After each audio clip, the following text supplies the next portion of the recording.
out on call. See,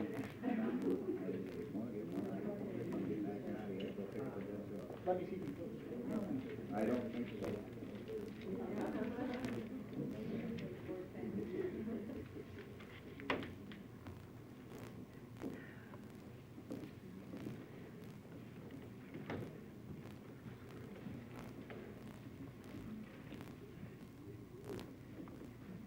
Yes, you're going to be this legible.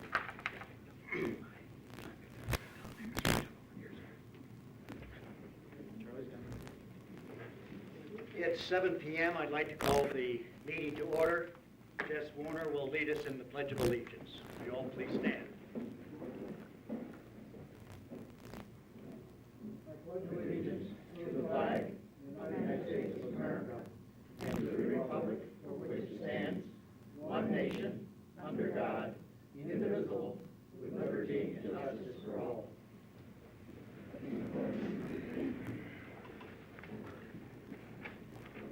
Byron, will you call the roll? Councilman Ridgway. Here. Councilman Rose. Here. Councilwoman Smart. Here. Councilman Warner. Here. Supervisor McFarland. Here. The first order of business is the minutes of the firemen's public hearing, November 12, 1992. There's a handout which you all have. I will read the resolution. Move that the minutes of the November 12, 1992 public hearing for the Volney Volunteer Firemen's 1993 budget, having been distributed, be approved without reading. I'll move it. Second. Any discussion? Byron, will you poll the council? Councilman Ridgway. Aye. Councilman Rose. Aye. Councilwoman Smart. Aye. Councilman Warner. Aye. Supervisor McFarland. Aye. The next resolution is resolution number 92-169. Move that the minutes of the November 12, 1992 public hearing for the 1993 town budget, having been distributed, be approved without reading. I'll move it. Second. Any discussion? Byron, will you poll the council? Councilman Ridgway. Aye. Councilman Rose. No. Councilwoman Smart. Aye. Councilman Warner. No. Supervisor McFarland. Aye. Next resolution, number 92-170. Move that the minutes of the regular town board meeting of November 12, 1992, having been distributed, be approved without reading. I'll move it. Second. Any additions or corrections? Byron, will you poll the council? Councilman Ridgway. Aye. Councilman Rose. No. Councilwoman Smart. Aye. Councilman Warner. No. Supervisor McFarland. Aye.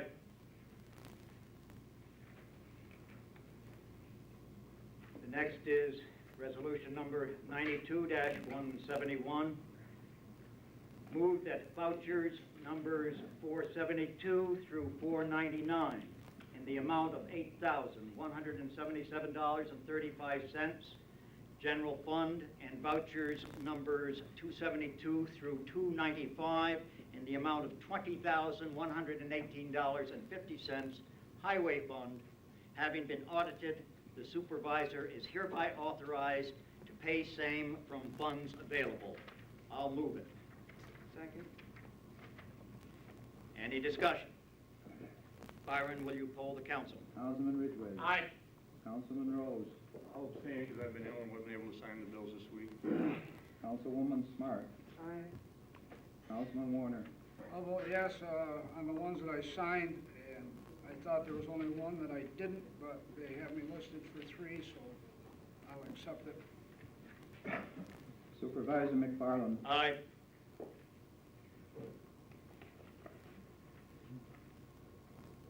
Under communications, I have but one. It's one I prefer not reading, but I must. To the Volney Town Board, please be advised that I will not be seeking reappointment for the position of custodian for the Town of Volney Municipal Building for the 1993 calendar year. Due to increased family responsibilities, increased hours on my regular job, and in part the more time needed for the upkeep at the Volney Municipal Building, I find I am unable to do the adequate maintenance that would be required of me.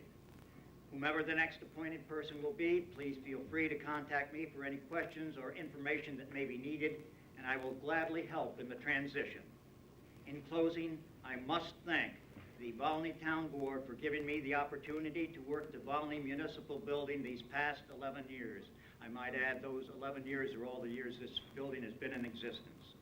I have been fortunate to be associated with the fine officers, employees, and citizens who are interested in the betterment for the town of Volney. Very truly yours, Wendell Howard. I regret that he's not continuing. He is an excellent man, excellent person, and does an excellent job.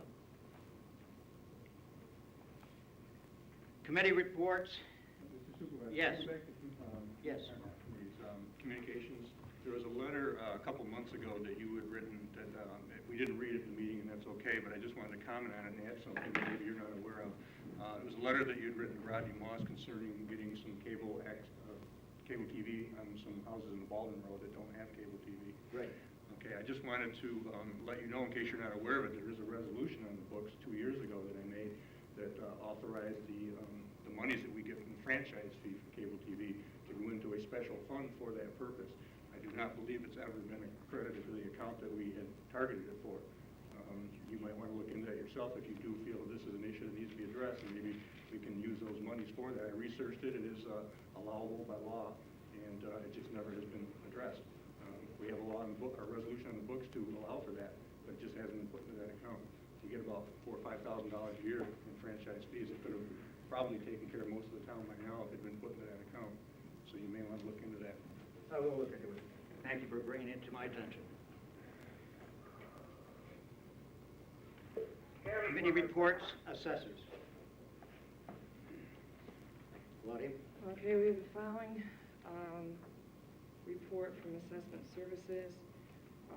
This is from Jay Beitner, December 10th, 1992. The following report represents the status of the Town of Volney data collection and revaluation project as of December 10th, 1992. This report covers data collection and valuation progress to date and is in accordance with our contractual requirements. The valuation of residential parcels has been completed with the exception of new construction and value changes resulting from property splits and merges. Ongoing construction has been data collected during field review. Field review of commercial properties is approximately 80% complete. The remaining smaller businesses are scheduled to be completed next week.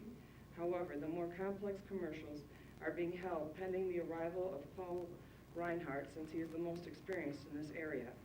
Processing of the full disclosure notices will be done at Local Assessment Services, New York State Division of Equalization and Assessment, in Syracuse after the first of the year, and will be mailed to property owners sometime in February of 1993. The cooperation of the assessors, the town board, and the property owners is greatly appreciated. Please do not hesitate to bring to our attention any questions or concerns you might have. Sincerely, Jay Beitner. We also got a report from Janet LaSalle, basically saying in much detail, she is our local representative from the state for equalization and assessment. A lot of what the letter is going into a lot of detail to explain basically the status of the data collection, which was said much shorter here, but she has requirements to really go into detail on it. The work to be accomplished section, commercial market and income values need to be generated, and commercial field review documents need to be organized in order for field review to commence. Corrections resulting from field review should be made to the property record cards and computer file. New construction should be collected, maintained in the inventory, and valued. Field review overrides needs to be posted to the one-liner report and maintained to the computer file. Basically, she is going to, says that they are going to continue to monitor the progress and quality of the project, and they will attend monthly status meetings and write monthly status reports. This is a free service that we get from the state to make sure when we're doing something like this that it is done to the best quality possible. If anybody really wants to read all of the detail, a copy of the letter could be supplied. Could I ask one question, Claudia? She said something in there about having a December meeting, suggesting that we're going to have one, or? I called, unfortunately, she was at a meeting in Albany, and she won't be back until Monday.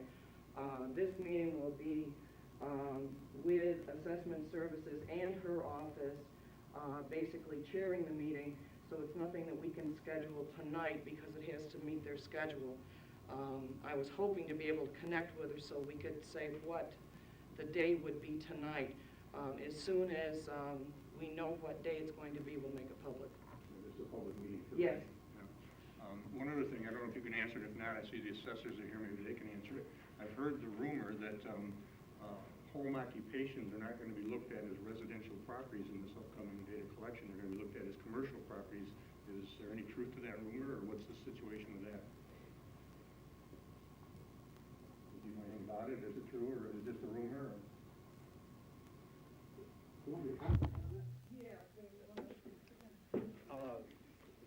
Some home businesses won't be included. It would be the larger ones. And Where do they draw the line on what's larger and what isn't? that depends on assessment services. They decide that. So some in-home occupations are going to be deemed more commercial than they are in-home occupations. Is that what they're saying? There will be a distinction between the one and the other. The larger ones would be commercial, the smaller ones are When you more say just a large, home you mean the size of the occupation. building or the size of the volume of business they do, or what do you mean exactly by line? That's up to assessment services too. I don't exactly know how they would draw the line on it. Anyone who their business is considered that would have already received a commercial status on their business, just like they did on their home, because we have a separate building for our insurance agency, and we received a separate notice on that part. If there is a question or somebody feels there is a problem with that classification, of course, there will be a public hearing for and meeting in order for the people who have questions about that or feel it is not right. They will be sitting down with assessment services and the assessors themselves to review it, and if they have questions or have a problem with it, they can talk about it. And I believe that meeting is when, will that be? Well, we don't know until they are here to schedule. Okay. But anybody who wants to know if that's what they're being considered could call the assessor's office and that number. If you want to call the number during regular office hours, 598-2036, and Linda Lyons is there during the day to answer the phone. And a couple of days a week. And she can set up a time with you to meet with Jay Beitner or for him to call you to explain the status.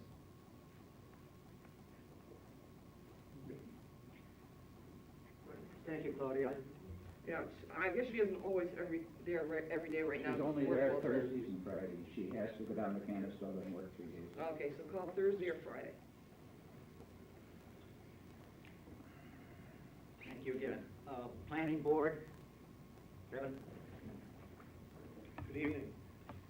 Our next planning board meeting will be next Tuesday, which is December 15th at 7 p.m. down here at the town hall. The major order of business that we have at this time is the pending Roma subdivision.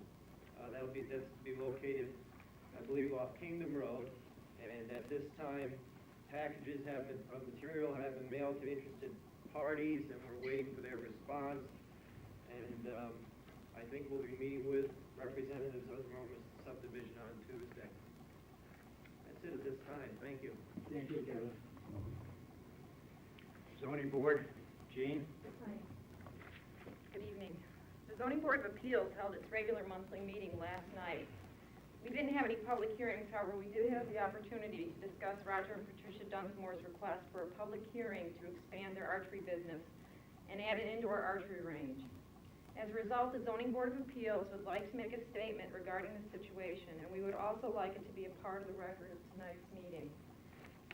In an advisory capacity and as a cautionary measure with regard to procedure, it is the unanimous opinion of the Zoning Board that the intent of the public notice for the December 16th public hearing is not clear. If it is the intention of the town board to issue Mr. and Mrs. Dunsmore special use permit to operate their business in an R1 zone, then it would be very important to follow the procedures outlined in the zoning ordinance, which specifies that the Zoning Board of Appeals issues special use permits. If, however, the town board would like to issue special use permits, or a special permit in this case, it is our opinion that the zoning ordinance would need to be amended or a local law adopted to specify this. It may also be in the best interest of the town board to check with the Oswego County Planning Board as the Dunsmore's property is located on County Route 6. Finally, if the town board feels that the Dunsmore's request would be of benefit to this community, then we as a board support this. However, we are concerned about the possibility of lawsuits being brought against the town if proper procedure is not followed. Respectfully submitted, members of the Zoning Board of Appeals, Jean Conway, Deborah Sprague, Sam Cucuruto, Jim Hinman, and David Wingfield. Thank you. Thank you, Jean. I agree with everything that you say, and I appreciate it. Thank you. While we're on this topic, Mr. Supervisor, I have a few questions about this, because I just got the notice in the box over the weekend about this public hearing. First of all, who called the public hearing? Something you did, or? Yes. Yes. Did you have a meeting with the board to vote on that? No. That is required. I mean, we can't have public hearings without a vote of the board, and we didn't do that. If you did, I wasn't around to know about it. At the last regular board meeting, we, in talking about this issue, felt that a special meeting might be necessary, and we were in agreement at that point in time that we would like to review it together, and I thought a special meeting or a hearing might be appropriate. We might not take any action, but at least have a hearing. Well, it may be appropriate, but we still have to follow the board procedure, which is a 5-member board here. We all should be notified, have a meeting, sit down, talk about it, and take a vote. That's how it's done. I mean, if I called a public hearing, I don't think you would look too kindly on that without your knowing of it. I think you have to follow the rules just as well as everyone else here. And I think we should have done this the right way, because it's invalid the way it's done right now. And Jeannie just made reference to the fact that it could be challenged in court if it's not done properly, and we've already started off on the wrong foot by not having a meeting calling for a public hearing. The town law, as you are very well aware, does provide that any two members of a town board may petition the supervisor to hold a meeting. Meeting, not a public hearing. Big difference. I'll just leave it at that. That's what I'm saying, that we didn't have a meeting to discuss it, and we shouldn't even be having one without that.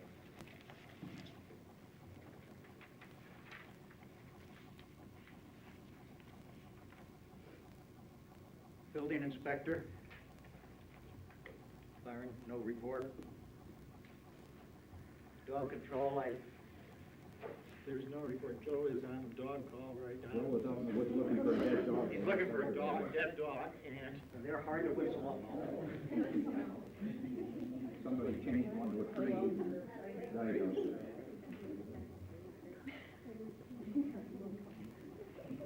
Highway department? Byron? Highway Superintendent's report for the month of November 1992. 7 days road repair, 14 days machine repair, 2 days installing driveways, 3 days plow and sanding, 8 days hauling ice control sand. Wages for November 92, $22,197.97. Road and machine repair, $20,118.50 for total expenditures for November of $42,316.47.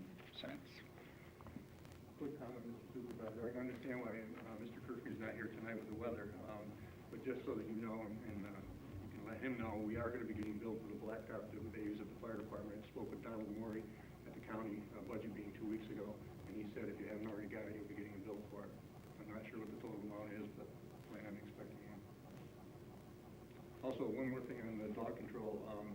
I was getting phone calls, Jim, a couple weeks ago from people saying that when they called the dog voice message, they were getting an answer saying this thing's broke, and they kept getting it for about a week. Do you know if that's I don't- right?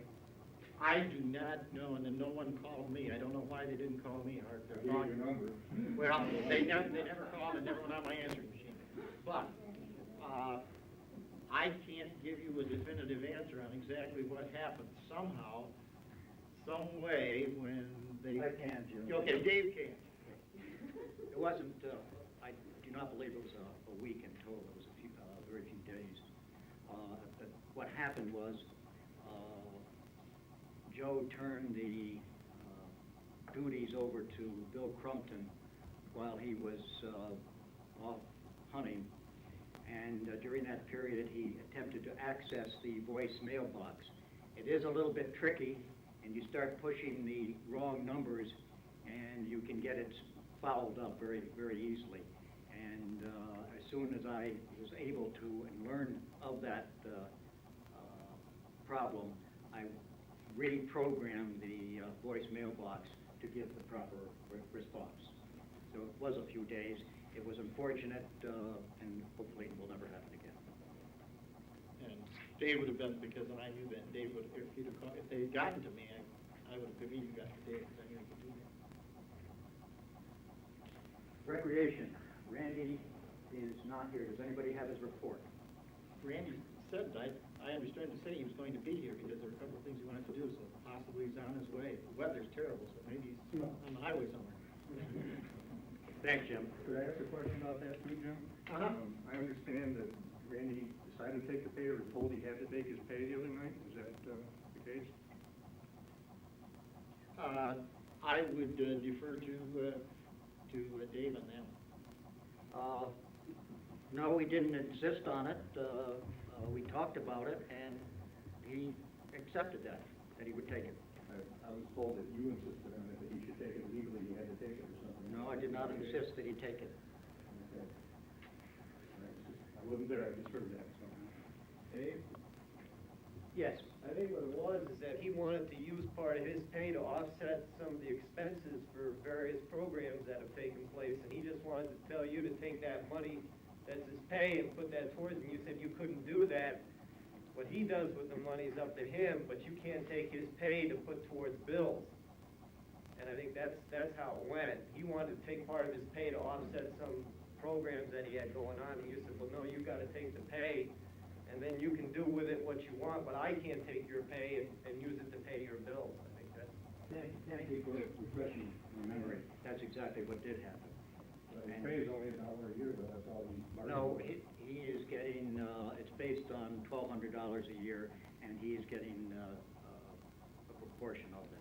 Because if you remember, Howard, right from the beginning, I've asked him for something in writing, or some way to say yes or no, or how we were going to work payroll.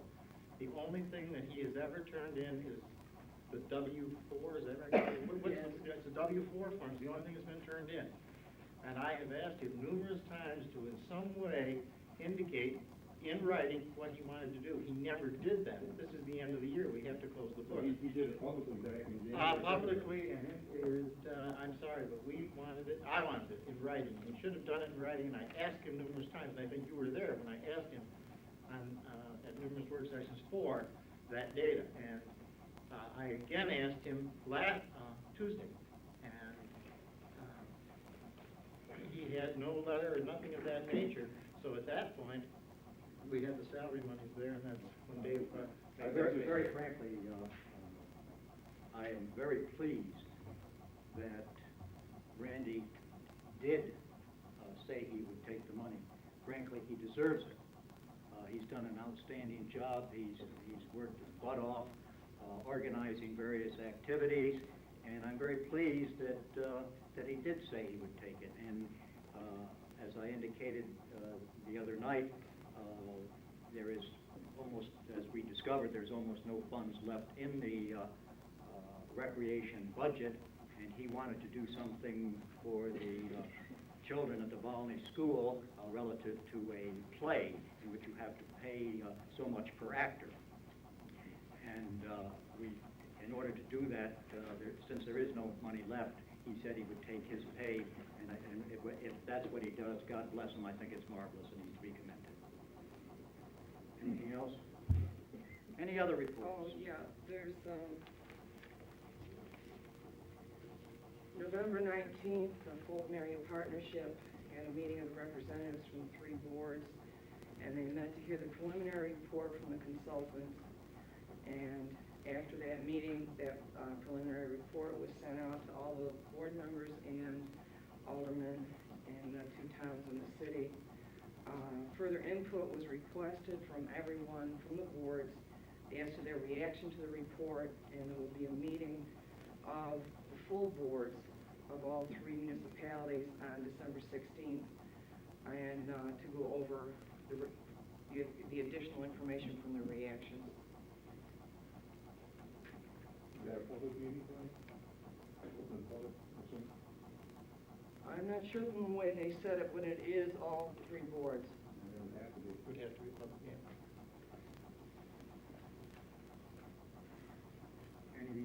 Any other reports?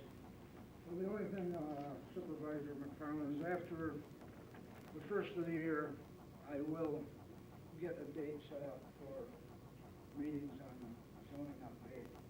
And I will give you the dates and have the town clerk get the letters out.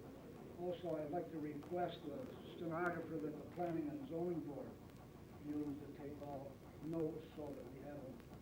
I only have to do it once. I agree. Yeah, she's done an excellent job. She's good. We've advertised many times for a clerk or secretary to act at various public hearings and meetings. We have had no response, and therefore we have had to go to a commercial outfit, and the woman that is doing it is doing an excellent job, and we are very pleased. Under old business,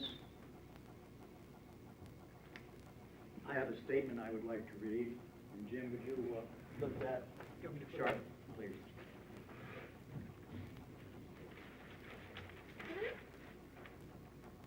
Thank you. Can everyone, is everyone able to see that? No problem. There is a perception that last month, a majority of the town board passed a town budget that was unrealistic and would markedly increase your taxes. Let us examine your 91, 92, and proposed 93 taxes and see what the actual impact is. In 1991, the total tax rate per thousand for the town, highway, and fire departments was $39.51 per thousand. If the average assessed valuation is approximately $3,500, then that homeowner was paying $138.28 for these town services in 1991. I have pointed out that through an oversight of the previous budget officer, $79,020 of revenue to be raised for 1992 was not included in the budget summary upon which our taxes are based. I will cover this shortfall in a few minutes. This amount should and would have affected our 92 taxes by an increase of $3.33, or a corrected total of $38.48 per thousand as a tax rate for town, highway, and fire departments. It is now anticipated that the town, highway, and fire department taxes for 1993 will total $43.23 per thousand. That is an increase of only 9.4% over 1991. What does this mean to the average assessed homeowner for 1993? It translates to a total tax increase of only $13.02 from 1991 for 1993. In other words, the 1991 total town services for which the average homeowner paid $138.28, will cost $151.30 in 1993. That $13.02 increase in paid total town taxes for the average homeowner in 2 years is a real bargain, especially when you consider that the funding of the Fireman's Pension Program is included. Last month, we all focused only on the town tax rate, also called the general fund. It is a fact that the 1992 figure is, albeit incorrectly, $7.84 per thousand, and the 93 budget figure is $12.49 per thousand. It is also true that this is a 59% increase. The very important point, again, is how will this impact the taxes of the average homeowner? It will increase the town or general fund tax for 1993 for the average homeowner $16.27 from 1992. This is pure and simple mathematics, not pie in the sky or smokescreen, as was suggested in letters to the editor in the Valley News. A question that I was frequently asked by Councilman Rose at board meetings going back to the regular board meeting in January is about the source of funding for the restoration of salaries for 92 from 91 made at the organizational meeting on January 2. Jim, thank you. My ongoing reply was that there is ample additional revenue that is available in that budget. Finally, after hearing this question at each of the previous board meetings, I prepared a statement for the April 9 regular board meeting. While reviewing the 92 budget to substantiate the fact there would be ample revenue to support the salary restorations in the total amount of $9,753, I discovered that the previous budget officer had overlooked the most significant page in the budget appropriation section, the page dealing with debt service. That page totals $79,020. As I have said earlier, that would and should have added $3.33 per thousand to your 92 town tax bill. In my prepared statement to you at the April 9 regular board meeting, I stated, and I quote, "The only fortunate part of this gross oversight by the previous administration is that if you total the year-end available balance, the additional projected revenue, the anticipated state aid that was not budgeted, plus a portion of the $15,000 contingency fund, the town of Volney will hopefully break even this year." End of quote. I now find that I am again being questioned about how we managed to pay the salary reinstatements and the $79,020 oversight for 92 and its total potential as it relates to the 93 budget. Frankly, there is no direct relationship, but I shall continue. Let us examine with some specific figures what I just quoted from the April 9 meeting. The year-end available balance was $25,763.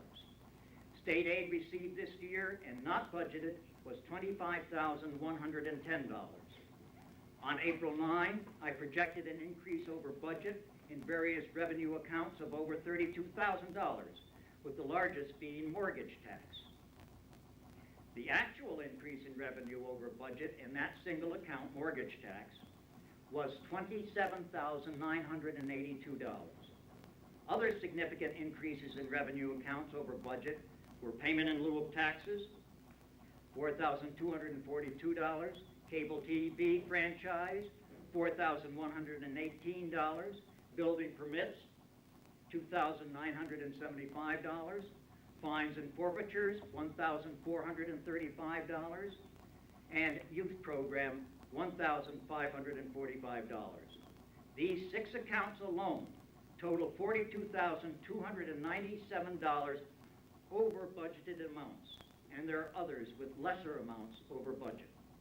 Thus, if you total the available cash balance, the non-budgeted state aid, the 6 accounts just mentioned, there is a minimum of over $93,000 to cover the salary reinstatements and the $79,020 budget oversight. Therefore, we will not have to rely on the contingency fund. I believe that this administration has acted in a prudent and fiscally responsible manner, that the 92 shortfall problems have been addressed, are now behind us, and that the 93 budget is both fiscally sound and without any significant increase in your town taxes for 1993. I have copies of this prepared statement and will be glad to make them available following this meeting. Is there any other old business? Can I comment on what you just said first of all, Mr. Supervisor? First thing I want to say is the figures that we all had last fall when we were working on the budget, you also had.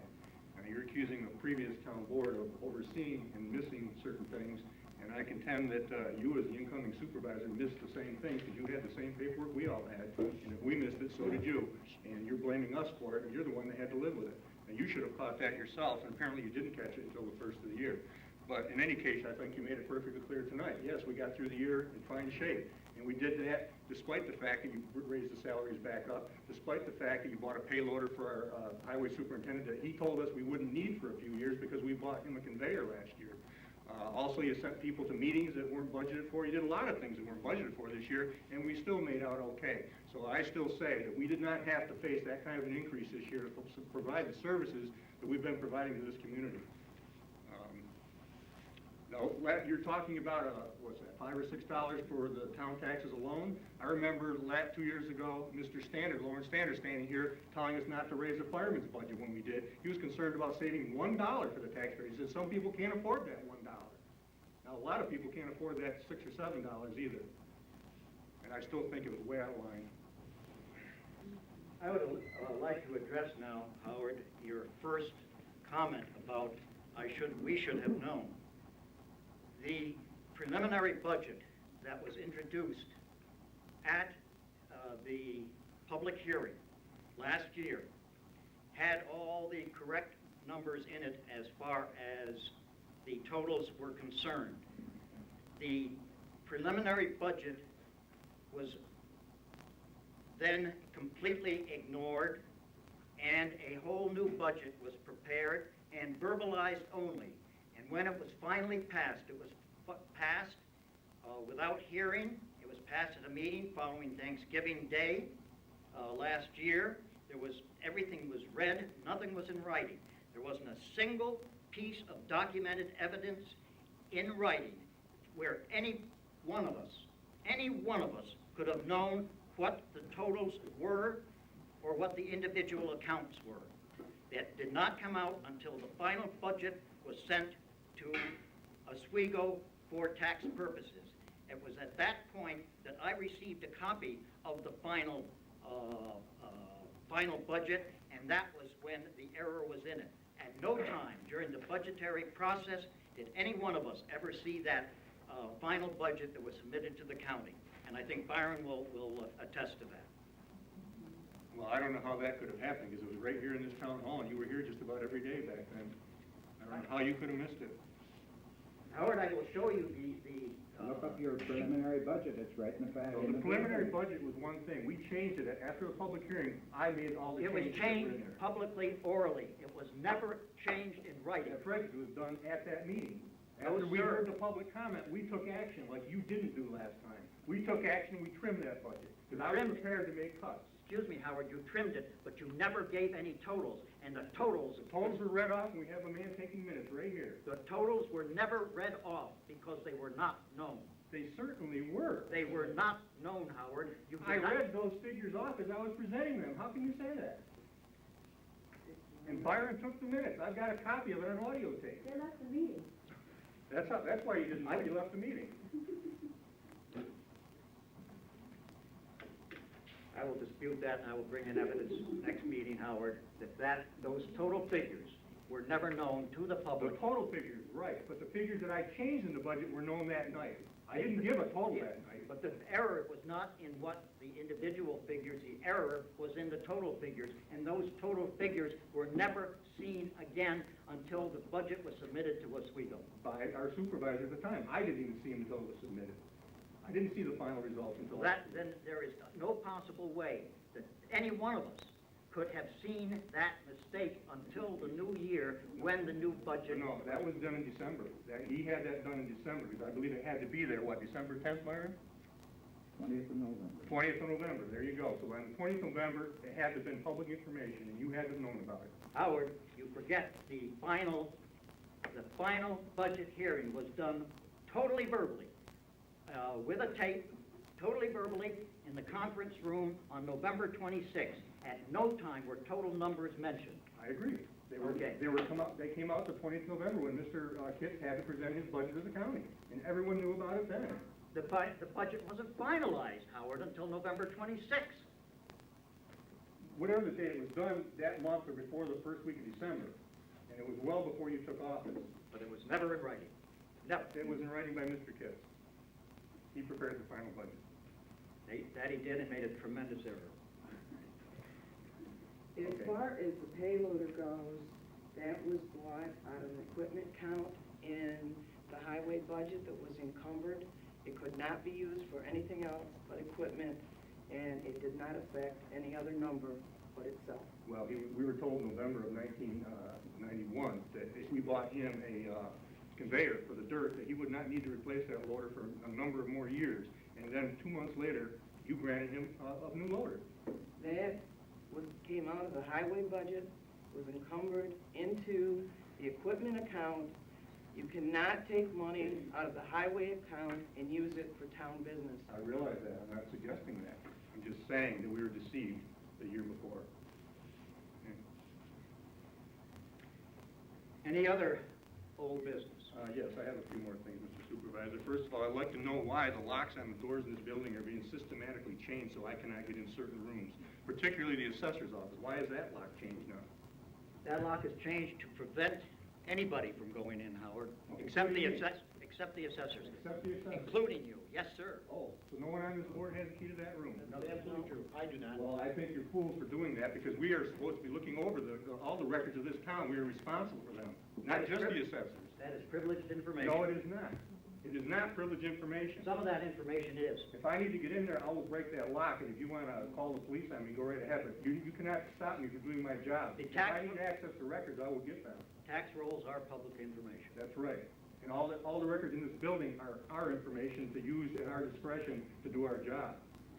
I'm just getting a little tired of opening doors and finding out I don't have a key to fix them anymore. Howard, if you need information at any time, and the assessors are here, they will be glad to furnish that information to you. But to go into their office without authorization or with nobody there, I am not going to allow it.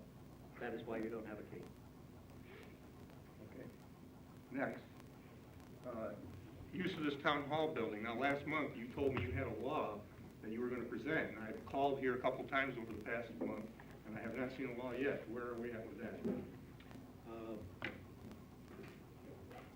Okay, I'll cover that now, because I know I would be covering on their public comment. There is a resolution in here revising that ruling relative to the use of the municipal building.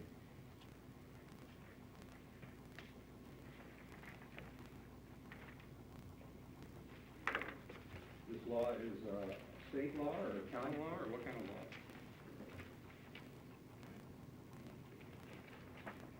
Is that 174?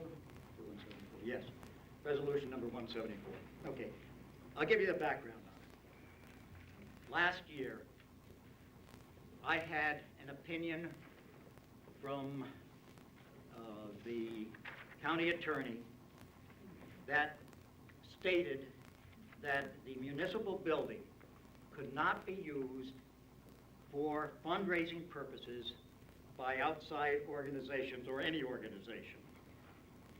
I have since in researching all this, found that that particular opinion of the law was in my office and has since disappeared. In attempting to find it again, I found many other rulings relative to the use of this municipal building, or any municipal building, that over the years, the rules change according to the desires of the communities. They're very flexible rules. And I even found one that, Dennis Hawthorne, town attorney, found one that prohibited the use of the municipal building by outside organizations. But that, again, was an old ruling. So I took it upon myself to try to clarify it, and I called the comptroller's office for his opinion as to the use of this municipal building for outside organizations. I also called the attorney for the Association of Towns, and they said the exact same thing. And in fact, when I was talking, and it appears in the resolution states that that these facilities, that towns may make their facilities, make available their facilities to private organizations so long as, one, it is available to all organizations on an equal basis, and two, that adequate and fair compensation is received for the use of those facilities. I explained to the comptroller's office, and there were two counselors I talked to on two separate days. One did not realize that I had talked to the other, and they both said the exact same thing. You are disobeying the law now if you are allowing outside organizations to use your facility without adequate compensation. And that's where I stand. That's where you stand now. Well, I also talked to Kevin Crawford, who you're referring to, and I must have spoken to him a few days after you did. And what he told me, I called him for the same reason, and what he told me was that you had called and were asking about a law, and he told you that as far as he knew there wasn't one, but he'd research it for you. And he looked and looked, and he said he got back to you and told you that he couldn't even find a controller's opinion on the situation, that there was no such law, but you could enact your own law as a local municipality if you wanted to. Now, he said you could. He didn't say you have to. He didn't suggest that you had to. He just said you could. I'm just wondering why it is that we have to be so restrictive with this town hall. Earlier this year, when you changed our original motion of 2 years ago, you stated in it that you can make it continue to be available to all nonprofit organizations, excluding ecumenical. And it seemed to be targeting churches at the time, and then you found out you couldn't do that. And then when Mr. Hinman from the church asked to use it, you came up with another reason. So it seems like you're targeting the church, or particularly his church, I don't know, to try to keep him from using his town hall. I just don't understand your reasoning why we cannot open this up to the public. As long as it's not a private thing, I don't see any reason why anyone couldn't use it. He even made a statement last month about what if someone is sick and dying of cancer and someone wants to have a fundraiser for him. Well, it's a nonprofit organization. Are they going to be denied the use of this town hall for that purpose? I think that would be wrong if we did that. I think we got a nice facility here. The taxpayers paid for it. I see no reason why, as long as there isn't some orderly control and fairness about it, we can't open it to everybody and anybody that lives in this town. And, this is your motion. If it gets passed, so be it. But I just don't understand what your true motivation is for this. You respect Mr. Kevin Crawford's opinion? Yes, I do. And let me read his letter to him. I have been unable to find any opinions which prohibit the use of town properties by an organization which would use it for fundraising purposes. The only opinion which does address that point is unfortunately opinion number 84-31 regarding the use of the golf course in the city of North Tonawanda, which happened to belong to the city. So it wasn't really, it was applicable, but it was applicable in the sense that they must charge for the use of that facility because it is municipally owned. And it goes on with the next paragraph. The state controller has fairly consistently opined that towns may make available their facilities to private organizations so long as, one, it is available to all organizations on an equal basis, and 2, that adequate and fair compensation is received for the use of those facilities. I won't read the rest, but he is again stating that we must be compensated for outside organizations. Outside the town maybe, but I don't think the taxpayers. Outside organizations. Well, that's something we have a decision to make. We don't have to do that. He doesn't say it's illegal not to do it, does he? Let us discuss this when the motion is made. All right. I've got a few other things in their old business. One, why is it that the historian's position wasn't advertised along with all the other appointed positions coming up? Is there a reason for that? Doesn't have to be, I'm a 2-year appointment by his appointment. I don't remember being a 2-year, when Well, we made it it a don't- 2-year never has appointment. been. It is an appointment by the supervisor. I realize that, but it's also supposed to be advertised like everyone else. I mean, there's probably other people that may be worthy of this position too that never even get a chance. I don't remember the last time it was advertised, Byron. The last 3 years it hasn't been. I just think that it should be, just for the sake of those that might be interested out there, that, you know, what kind of message are we sending to them that, you know, sure, I know you feel Byron is doing an excellent job, but there's other people that may want that opportunity as well. I think it should be advertised. I want to ask about my statement last month about this blacktop issue. I asked for a continuation of investigation into that. Has anyone else besides me on this board done anything with that, or are you still hoping it'll just go away? What is your status on that? I haven't done anything. Okay, well, I'm still looking into it, and I still can't seem to get Mr. Curfew or Mr. Buck here to address it. So I'm just going to make a little brief statement as to what I think this is all about based on my discussion with Donald Morey, Superintendent of Highways of the county. And I spoke at their last budget meeting about this issue, and I directed a lot of my comments to Mr. Buck, who was there. And it appears that this whole thing was just I'm going to call it favors for votes, because that's all I can figure it out to be, because it wasn't done in the interest of this town, and it wasn't done on the up and up where everyone knows about it, wasn't accounted for. And I resent it, and I don't like this kind of thing, and I hope it doesn't happen again.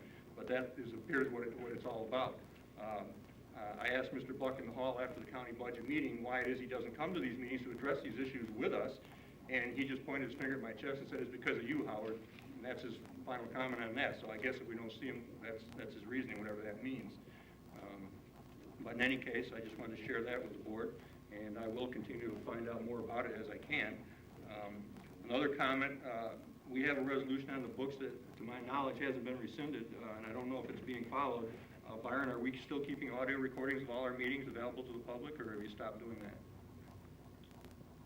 I haven't been making any for the public, no. Well, that was a resolution 2 years ago, and You've got it all on cable right here. These are my tapes, this is my machine. I know that, but we made a resolution, we bought a tape machine, When we you bought got a tapes. machine, you started taping them? I have my Okay. own personal machine, Byron. We had a resolution on the books for you to do it. We bought a machine, we had the tapes, and it should have been done for the last 2 years. Everyone doesn't have cable TV, and that's why we had that resolution. I'm sorry you haven't been following it. That's all I have. Terry, you want to put in a plug? You're making them available for the public? Yes, Okay. my whole library is available to the public at no charge for the entire public at Video World. Okay. So is ours, Dave. Okay. Not at Video World, though, at Video Keepsake. Okay. Thank you, George. Well, once again, everybody doesn't get cable TV, so I think we should still continue to do that.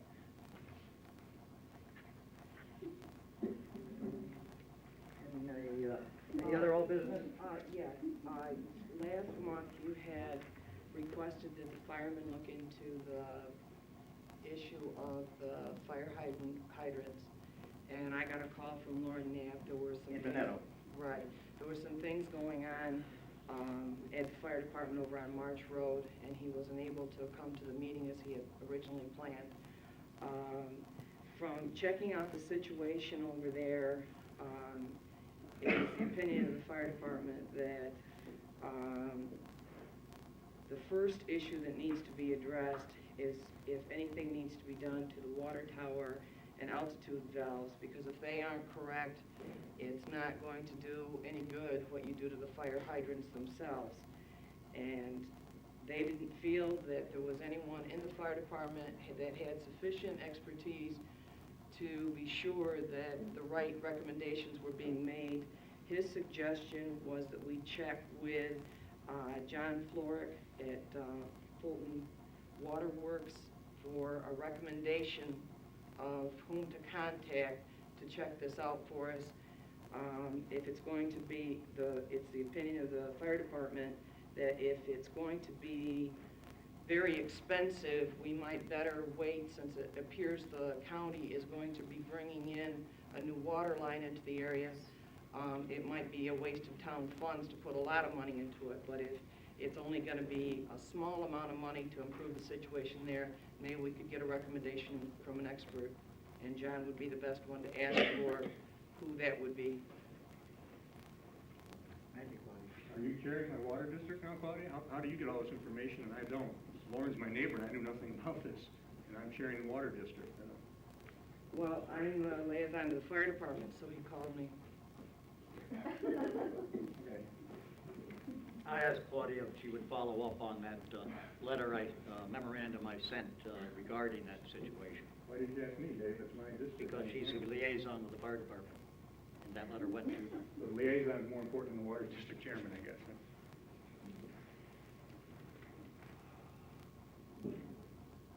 Any other old business?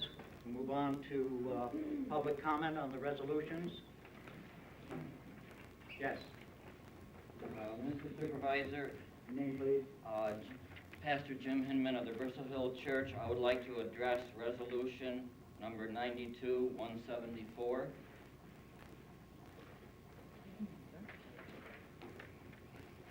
I have a letter here pertaining to the discussion last month. I don't know if you want that now or during the public comment concerning this issue. Would you like it now? If it's germane to the resolution, yes. Okay, well, it does, and I'll tie it in then. Upon your denial of the use of the large activities room in the municipal building by the Bristol Hill Church, and your mention of a, in quotation, specific ruling which states that a municipality may not allow the use of its building for a charitable fundraising purposes in your October 30th letter, but said letter fails to state specifically what law. Under the Freedom of Information Act, I respectfully request a copy of the above-mentioned law or your reply in writing.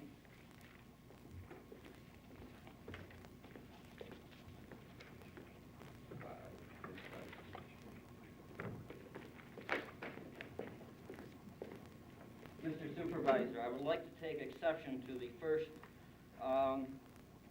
sentence where it says, "It is the desire of the town board to continue to make available the facilities at the Volney Municipal Building." It sounds like a lie. If you refuse the church and you're saying you're continuing, there's a discrepancy here because you've made an exception to the church. Is the church exempt from this resolution or not? It is not exempt. Will be made available to you. However, a fee will now be involved because you are not connected with a government. You're an organization outside the government sphere. How about the senior citizens? They are supported by the town. There are monies available made to them. Therefore, they are exempt. How about organizations like the Oswego County Opportunities? I believe they receive county money and therefore are exempt. Okay. I just want to point out very forcefully that the whereas of this resolution is incorrect because the town did not make the building available for the Bristol Hill Church. I would also like to point out that, as you said, according to the state controller, you may, so I heard you say may, I believe, charge for the use of the building. I don't know why things have gotten so tight, but I know that in the resolution that the past town board made, nonprofit organizations could use this building with a $50 deposit and then upon checking the building to make sure that nothing was broken or damaged, the whole $50 was returned. And now you're requesting, which seemed very reasonable. I mean, after all, it is taxpayers who are using this building. And now that you need $25, I just wonder, is the solar heat broke? Or Yes. it's not working, and Right. so, I mean, why isn't the money that the people are paying the taxes, why isn't that enough? I know that the church paid $50 twice and had it returned by Mr. Rowley. Did anybody else pay the $50 during those 2 years, Mr. Rowley? To my knowledge, nobody but government organizations used it in that 2 years. Not true. Well, then they lied to me, that's all I can tell you. Well, I think I would take exception to this resolution 174 because I believe the taxpayers are already paying to use this building.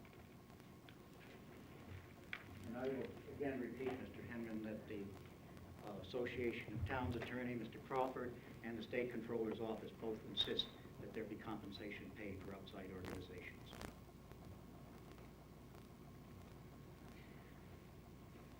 Any other public comment on resolutions?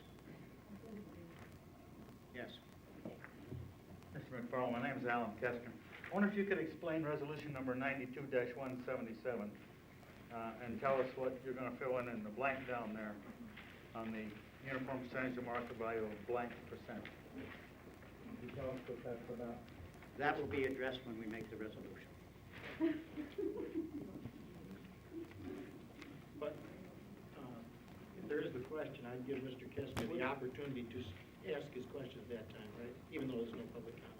Because his Want me to question, give the introduction to it? or do you want to give it, because he needs to have an opportunity to All speak right. to it.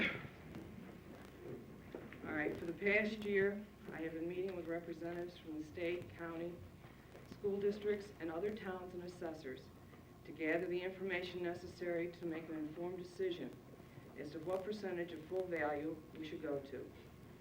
From all these conversations, it became obvious that the basic choice is between 10% and 100% of full value due to understandability. Since 100% just states what the full value is, and 10% only requires adding 1 zero. As for example, an assessment of 10,000 would mean a full value of 100,000. From the viewpoint of understandability for both the public and the grievance board as to what assessment is, obviously 100% is easier. Also from the computation angle, the 100% value is also easier. However, from other points of view, 10% is better. 10% would give a higher benefit to the eligible funds veteran, all of whom are combat World War II veterans who are retired and on Social Security. This would help keep their taxes under control. Also keeping it at 10% would protect the homeowners. Presently, we have railroads, pipelines, utility lines, other things of that type going through our town. These are called special franchise taxes. If our equalization rate takes our assessment over 100%, which it would if we went to 100%, since the equalization rate is set on 3 years ago, we could have to artificially lower the taxes of the special franchises. They have a guaranteed ceiling percentage of value that we cannot tax them over. The equalization rate could artificially take it over the ceiling, and everyone else would pay higher taxes to make up for it. Also, the same problem with the equalization rate that affects the special franchises would also affect the outcome of court decisions if a business challenged the assessment in court. I spoke last week with a school administrator from Skinny Atlas at an assessment meeting in Syracuse. They had gone to 100%. A large industry in the area took the assessment to court, since with the equalization rates, everyone's taxes went to 140%, not just that industry, everybody's.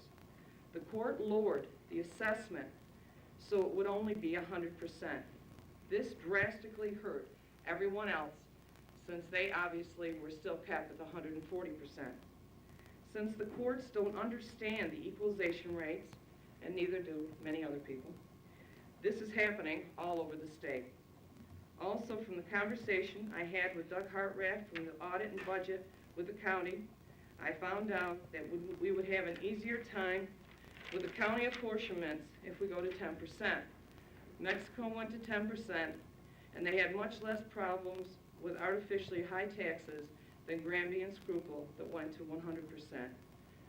So it is therefore my recommendation that the percentage that we as a board choose of full value would be 10%. Can I make one comment? Thank you for that. That made things clear.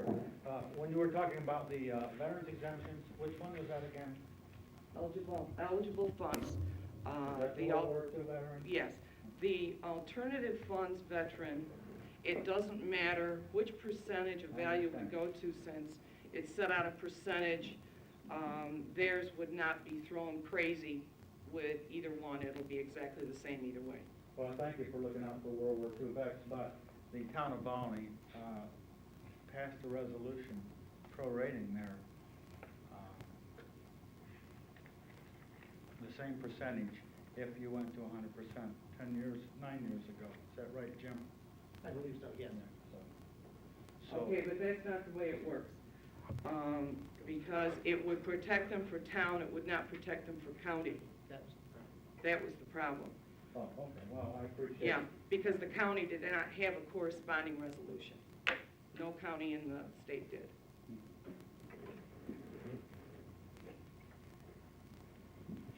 Any other questions or comments on the resolutions? Hearing none, we'll move into them. The first one, number 92-172, move that the town clerk be authorized to advertise for bids to furnish special diesel fuel for the highway department for the year 1993. All bids to be received prior to the 7 p.m. year-end meeting of the Volney Town Board Tuesday, December 29, 1992, at which time they will be publicly opened and read. I'll move it. Any discussion? Byron, would you poll the council? Councilman Ridgway. Aye. Councilman Rhodes. Aye. Councilwoman Smart. Aye. Councilman Warner. Aye. Supervisor McFarland. Aye. The next resolution, resolution number 92-173, whereas citizens of the town of Volney strongly support the concept of a service awards program for the members of the Volney Volunteer Fire Corporation, as evidenced by their support of the public referendum voted upon at the general election November 2, 1992. I might point out, at this point, that was almost 2-1 in favor of that public referendum. Therefore, move that the program known as the Service Award Program for members of the Volney Volunteer Fire Corporation, as per the document with the same title on file with the town clerk and the Volney Volunteer Fire Corporation, and as follows, be approved. I shall not read it. It is rather lengthy. All members of the town board have received a copy, have commented on it, made a couple of minor corrections or changes in the benefits to the betterment of the firemen. I will move it. Do I hear a second? I'll second it. Under discussion, I would like to point out, though, a couple of things that we added in there. One has to do with permanent disability. While they are in the process of carrying out their duties as volunteer firemen, if they are injured, incapacitated, and unable to continue their duties in that capacity, then the premiums for their service will continue to be paid until their until age 65. What was the other, Claudia? The other one was that the state default amount of time for vesting under this program is 5 years. It was right in the state directions, but we thought in the interest of simplifying it, if someone wanted to know all of the details, that it should be included so that people would know the vesting period without having to dig out the state requirements. It was only for clarification, it wasn't a change. Howard, Jess? Jim, any other comments, questions? Okay. Howard, would you, Byron, would you poll the town council? Councilman Ridgway. Aye. Councilman Rose. Aye. Councilwoman Smart. Aye. Councilman Warner. Aye. Supervisor McFarland. Aye. Next resolution, number 92-174, whereas it is the desire of the town board to continue to make available the facilities at the Volney Municipal Building to all not-for-profit organizations, and whereas the Association of Towns Council and State Councilors have stated that, quote, that towns may make available their facilities to private organizations so long as, one, it is available to all organizations on an equal basis, and two, that adequate and fair compensation is received for the use of those facilities, unquote.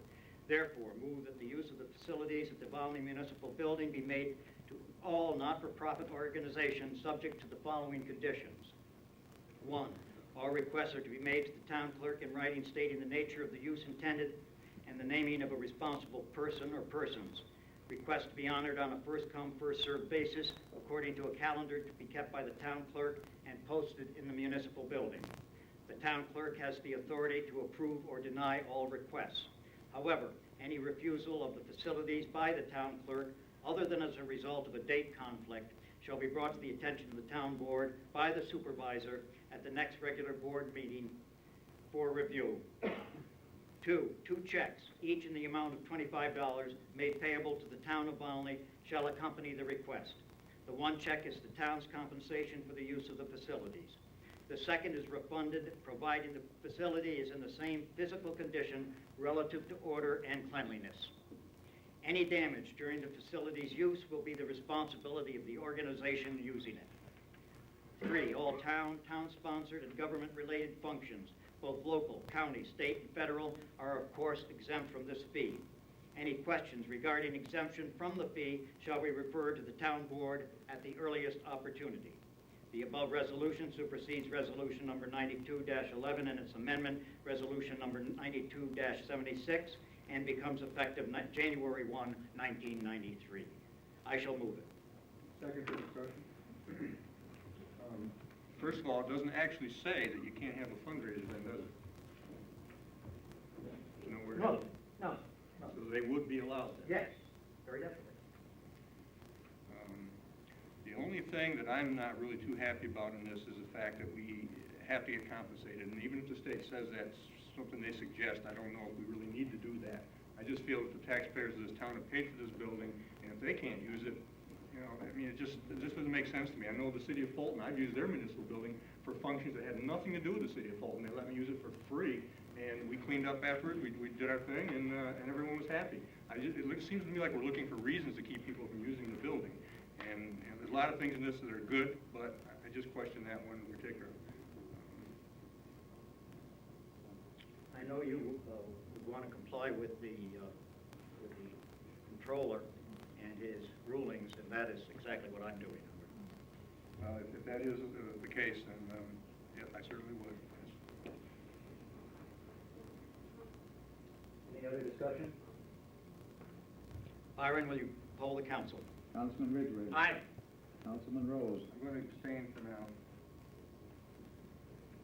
Councilwoman Smart. Aye. Councilman Warner. I'm gonna vote no. Supervisor McFarland. Aye. Resolution number 92-175, whereas the Volney Elementary School, represented by Harry L. Law, principal, in his letter dated December 3 to County Legislator Buck, has brought to the community's attention what is jointly perceived as a dangerous traffic situation at the site of the school on State Route 3 east of the city of Fulton. It is stated that the school, quote, has experienced a number of near traffic mishaps along with several serious accidents at the 3 entranceways of the school. Therefore, move that the Oswego County Highway Department and or the New York State Department of Transportation review the potential danger associated with this section of highway and consider the installation of blinking yellow caution lights combined with signs requesting caution or reduced speed, such caution lights to be manually activated during the peak periods of morning and afternoon school busing. I'll move it. I'll second. Any discussion? Byron, will you poll the council? I'm sorry. The only discussion is that this gets forwarded to the county, and then they have to forward it to the state. That is correct. Byron, will you poll the council? Councilman Ridgway. Aye. Councilman Rose. Aye. Councilwoman Smart. Aye. Councilman Warner. Aye. Supervisor McFarland. Aye. Resolution number 92-176. Move that a petty cash fund be established in the amount of $200 for use by the tax collector. This is authorized by Town Law, Section 64, subsection 1A. I'll move it. Second. The purpose of this is so that when people start bringing in their taxes on January 2nd or right after the first of the year, many people bring in cash, and she, in the past, has had to try to make change out of her own pocketbook, and this simply establishes a petty cash fund for her to operate. Any other questions? Byron, will you poll the council? Councilman Ridgway. Aye. Councilman Rose. Aye. Councilwoman Smart. Aye. Councilman Warner. Aye. Supervisor McFarland. Aye. Last resolution, number 92-177. Whereas there is a formal commitment between the town of Volney and the New York State Division of Equalization and Assessment regarding the town's data collection and revaluation program for the 1993 tax roll, and whereas the town board needs to pass a resolution adopting a uniform percentage of market value. Therefore, Claudia, want to complete that? I move that the town of Volney adopt a uniform percentage of market value of 10% for the tax rolls generated by the current data collection and revaluation program. I'll second for discussion. First, I'd like to thank you, Claudia, for the work you did on this and coming up with this figure, because I don't know if you recall or not, but in this very room this past March, when we had a meeting with the assessment services and the public, I was very concerned when I heard that we might be going to 100%, and I raised this very issue that you just discussed tonight about the utilities and about franchises and so on and so forth. At that time, everyone seemed to say, no, that's not true, and I insisted that it was. So I'm glad you found out the truth about it, and we went that route. So I thank you Well, for that. that's why at different points during the year, people would say, well, has there a decision been made on that? And I could tell by the reaction on their faces that people thought that the decision had been made and we were just trying to hide something from them. I actually did not totally finish being totally sure what I wanted to do until after the assessment meeting this past Thursday. And that is when I met with the man from Skinny Atlas. As long as there was any vagueness in my mind about what anything was meant by anyone, I did not want to make a recommendation. I applaud this motion. Byron, will you poll the council? Councilman Ridgway. Aye. Councilman Rose. Aye. Councilwoman Smart. Aye. Councilman Warner. Aye. Supervisor McFarland. Aye.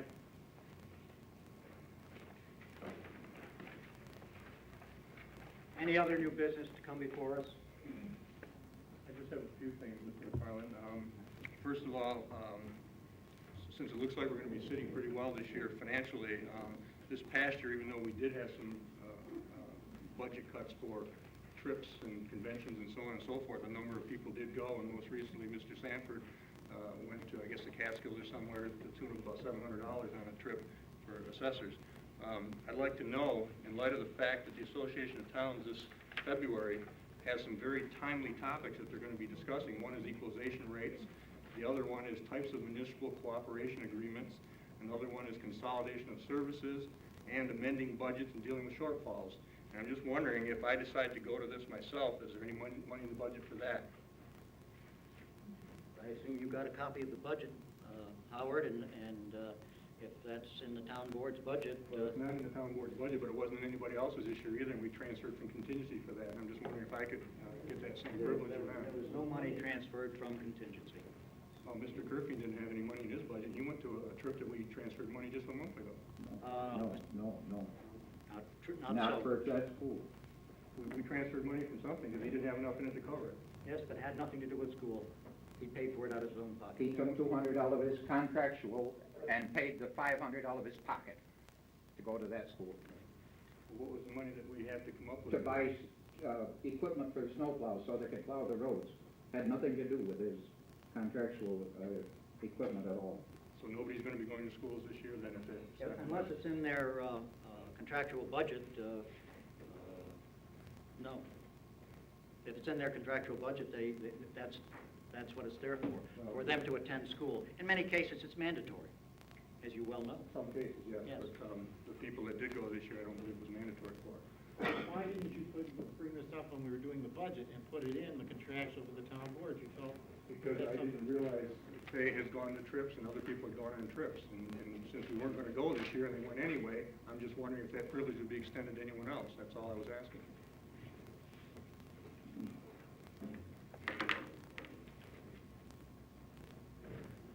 They can go if it's in their contractual, Okay, so as long as the money's in the contractual, they can go. yes, for a training session. Okay. That's all I have. Any petitions to be brought before us? Public comment? Yes. Mike Turner. I was just wondering on this law for the church and stuff, where you said it got lost, and you went to the county lawyer. Why didn't you go to our town lawyer, who we pay for? I did.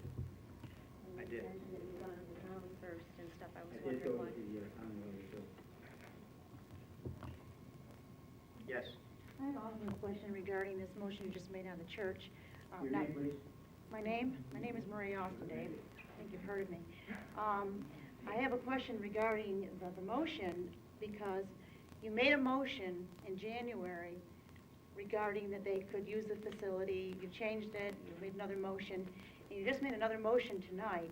And then you said there was a town law, and apparently you had a town law, and Claudia said that she saw the town law. I don't know if it was a town law or a state law that you got from Bruce Clark, I assume?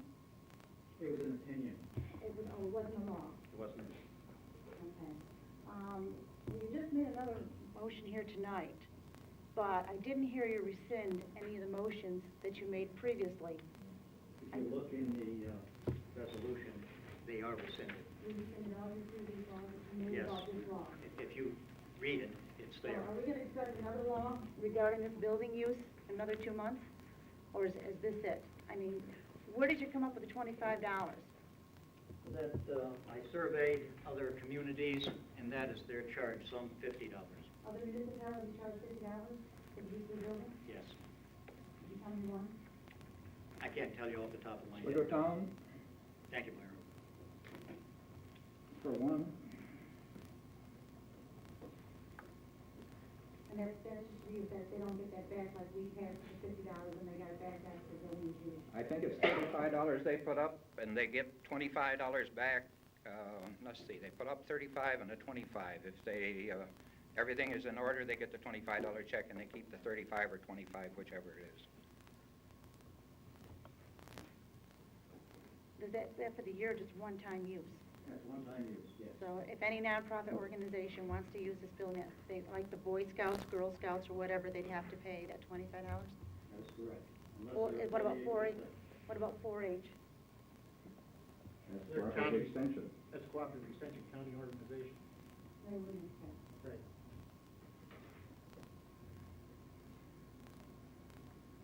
Yes. Pastor Jim Hinman, I still think number 3 is very ambiguous. All town-sponsored and government-related facilities. I used to work for Oswego County Opportunities, and all this time I thought it was a private organization that received government funds. You mean that I receive applications for government help in energy conservation for the church. Some churches start child care in their churches and receive government funds. You mean if I start something up or give government funds, then the people of this town have an opportunity to use this hall free of charge. Is that what you're saying? If your church starts with government funds. If we receive government funds for That'd something, be under consideration. to me, it's very ambiguous. Yes. Christine Rosen, I'd like to ask, I'm kind of curious, why you would send Jim's request to Bruce Clark. Do you send all requests to use the town hall to Bruce Clark? I did not say I sent this request. Last month, you said you contacted Bruce Clark. Now, it was about this issue. It seems like Jim and his church are being, put out in the center of all this, because it has been changed so many times. Every time Jim goes to ask to use it, there's something that happens, and I think he's owed an apology, he and the church. To set the record straight, I asked Bruce Clark only for verification of the opinion that this municipal building could only be used for, could not be used for charitable fundraising purposes. That was the only thing I asked Bruce. So Bruce told you that it couldn't be because you stated you had the law. I don't think you had the law. I think you were going on Bruce's word. Can I ask why you don't want nonprofit organizations to use this facility?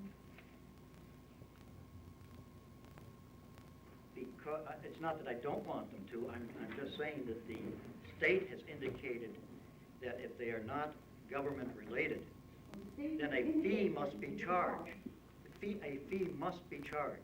The state never indicated that until you started calling looking for a law that you couldn't find. They didn't indicate that until after the fact. Not so. Did you just contact the state last month? Did Yes. you say that? Yes, I did. Well, they wanted to use it I a year asked, ago. for their opinion relative to the use of a municipal building for charitable fundraising purposes. And their reply, and I did not use the word church, I just said an organization for charitable fundraising purposes. And their reply was, as I have stated in that particular resolution, that you cannot be discriminatory and that you have to charge for its use for non-governmental agencies or outside organizations. You have to charge. You have no choice. There's no home rule on this. That is correct. That is correct. I'm just thankful that there's a God who will judge you three, because Oh, come on. because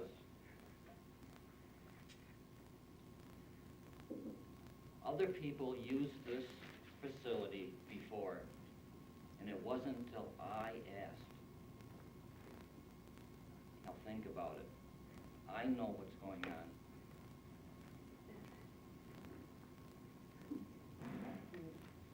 Any other public comment? Yes. My name's Alan Kessler. If you find out that you don't need to charge them, you could always pass another resolution deleting this fee. Is that correct? Howard's getting, Howard, they change the locks on you, they give your job to Claudia here. I guess you're supposed to quit, I don't. Do you have a key to the assessor's office, Mr. McFarland? I have one available, yes. You said that there's information in there that's confidential. I think that was a word you used in the assessor's office. During the preparation of data collection, I don't think some of that information should be available to the public. Yes. What information are you talking about? Do you want to address that, Fay? All the data and all of the field reviews are property that belong to the contractor. Where did they get this information? I said in my thing, I gave them that information, and it now belongs to them. But they're not a complete record until they're done with them and turned over to us. Okay, well, I'm still confused. It looks to me like nobody runs the assessors except the assessors. And I don't understand that. I don't understand why there isn't some town control, town board control over the assessors. I don't understand it. I know they're elected and you're elected, but it seems to me that there ought to be some control from up here over the assessors, and there doesn't seem to be. According to the state, the only control we have is their budget. But it's interesting to note that this previous town board was fined $50 apiece because we didn't exercise control over the assessors. Figure that out. You didn't pay that fine, I hope. No, I did not. Good. No, I believe you, I believe you. I'm confused about why we need this, resolution here on, Mr. Waugh writes Bill Buck a letter, and then you pass a resolution to ask Oswego County to look at whether, why didn't Bill Buck just do this? It has to originate with the town. Volney? Yes.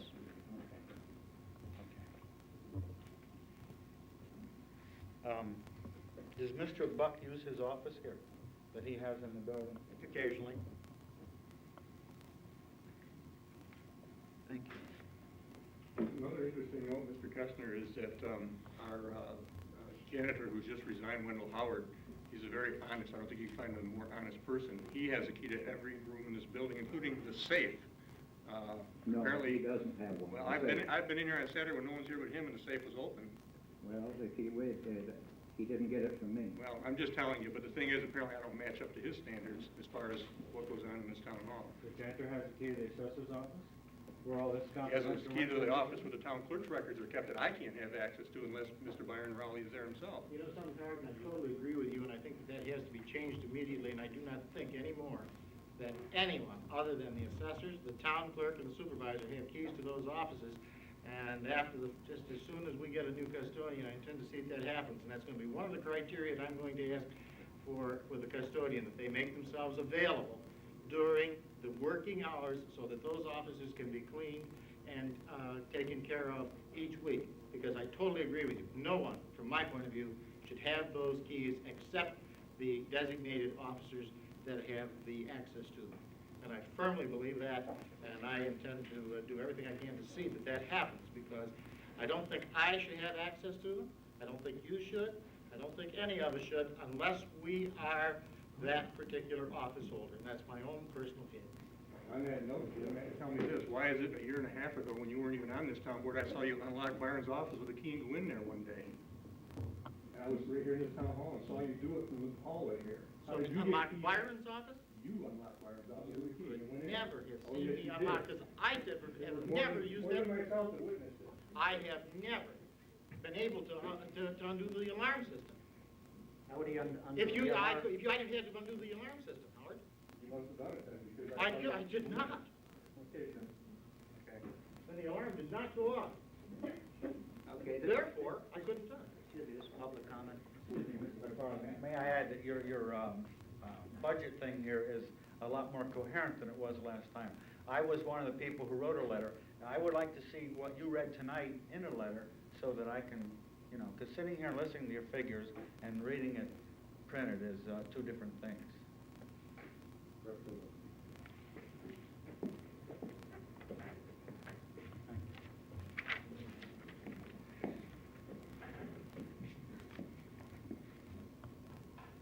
Any other public comment? Yes. How does one, I'm Jean Conway, how does one have a street sign replaced? In my neighborhood, the street that I live on, apparently a neighbor of mine came to the town. I don't know who he's talked with, but he asked me to speak tonight because he couldn't be here. Our street sign has been down since June, and it's not been replaced. And I've had friends come and say they haven't even been able to find my street. I mean, now there's not that many streets in my development, but there's no street sign there. I'm just wondering, how does that happen? You contact the, Bob Kirby of the Highway Department, who I understand is responsible for such things. Yeah, he is, but I'll tell you, it took me quite a while, Gene, because they're very expensive, and he'll go through, and if he's got some in his budget, he does those on street signs. People take them as souvenirs. Probably what happened to yours. I don't know, I thought it was knocked over and then totally, I think gone. the post was broken. This happened to me, and it takes quite a while, but Bob's the one you'd see. Yes. One more thing, and my husband might not know this, but I took a dog control call the other day. A woman called who'd had a problem, and I told her to call 598 Dogs. She said she had called it the day before, and that she'd got no response, so I told her that she should contact Joe Doty, and she said, well, who am I speaking with? Whose house am I speaking with? And I said, Howard Rose, and she said, well, I have 3 phone numbers here, and they all have Joe Doty's name next to them. So I told her to call Joe and you. So there are people that are having problems because earlier in the month when that phone business was out of order, it was more than a few days because we had a number of phone calls. I received none, so I don't know this. I can't respond because I didn't. If I had, I'd have been aware of it. Anything else? Yes, Dick. The storm has subsided for now, and I think we're in good shape to go home.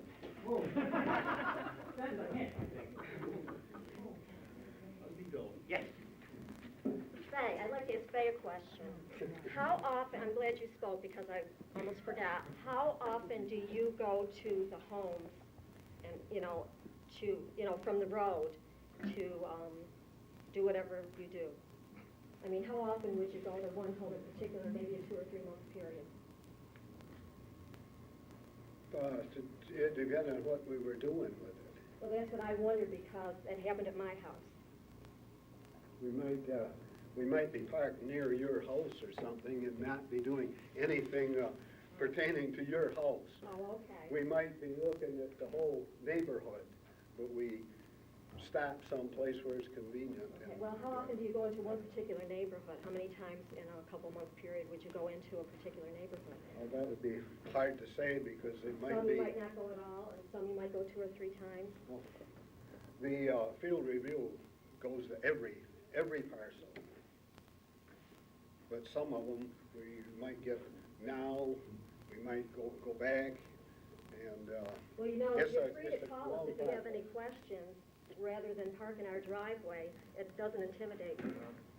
I'm Charles Smart, and they've been parked in our neighborhood numerous times, and I didn't ask have you. anything to do with it. Well, you were addressing the public I was addressing Faye Sanford. right in front of the public as to how often they might go in a neighborhood, and I thought you might be interested to know that they go in other neighborhoods as well as yours. Thank you. I think what she's alluding to is the fact that we live on a secluded road with only 3 houses. It seems like they're in front of our house. Many times during the months that this has been going on, I don't understand why we're of such particular interest, and I'm sure they're not at your places often. They're parked at various points in the intersections where we are several times a month. Any other public comment? Like to address future meetings? We've got a lot of them. There will be a public hearing and a special meeting, 7:30 p.m., December 16, regarding the Dunsmore special use permit. There will be, incidentally, at 5:30 that same day, there will be the joint meeting of the 5 or 5:30? I think it's 5. I think it's 5. 5 o'clock, there is a meeting of the joint councils, Granby, Volney, and the city of Fulton. Then the 7:30 hearing and meeting, year-end bill payments and awarding the contract for fuel for the highway department for 1993 will be Tuesday, December 29 at 7 p.m. I'm going to ask you board members to arrive as early as you can for that. It should be a very short meeting. We will audit and have a short meeting, approve the payment of the bills, and then I thought we could meet with the candidates if that's for various offices, if that would be all right with you. What time would you like to see? Would be, we could tell the candidates to be here by 7:30. So this meeting's scheduled for 7, we're going to sign bills and then 7:30 meet with the candidates. Right. Agreeable? Okay. There will be the organizational meeting Saturday, January 2 at 9 a.m. Is that all right with everybody? Time again? 9 a.m.? Too early? No problem. Okay. Hey, wait a minute, January 2nd? Oh, 1st. Okay, yes, sir. It's a Saturday morning. Okay, that's the afternoon. I didn't want to wait until the following week. That's after New Year's Day. Okay. Town offices will be closed December 24 through December 27, and December 31 through January 3 for the holidays. We will audit bills January 2, 93 at 7 p.m. Regular town board meeting January 14, 7 p.m. Before I entertain a motion for adjournment, I would like to wish all of you and everybody in the town and our viewing audience a very Merry Christmas and Happy New Year. I will entertain a motion for adjournment. So moved. Second. Myron, will you poll the council? Councilman Ridgway. Aye. Councilman Rose. Aye. Councilwoman Smart. Aye. Councilman Warner. Aye. Supervisor McFarland. Aye.